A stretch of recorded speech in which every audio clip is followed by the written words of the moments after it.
Pemerintah harus mengeksekusi sejumlah kebijakan untuk membantu UMKM dan koperasi di saat pandemi sekarang ini.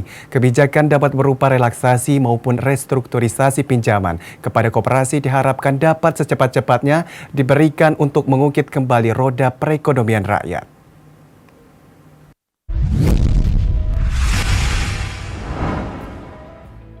Perekonomian dunia belakangan ini memang sedang mengalami penurunan sebagai akibat dari pandemi COVID-19 yang setidaknya melanda 215 negara.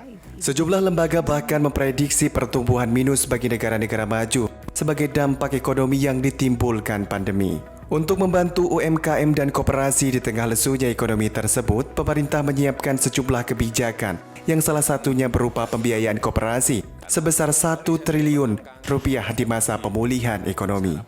Kesempatan bagi Indonesia untuk kembali mengungkit naik perekonomiannya ialah pada Juli hingga September mendatang.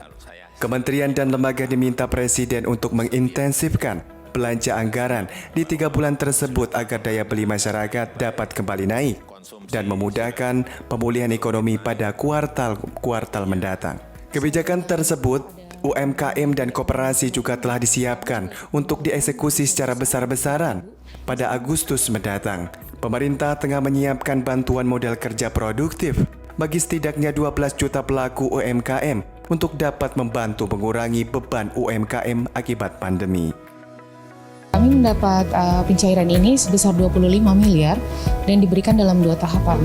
Dan penyalurannya itu untuk tahap pertama kami sudah selesai lakukan. Karena kami beroperasi di 6 provinsi di Indonesia dan yang terbesar di Nusa Tenggara Timur.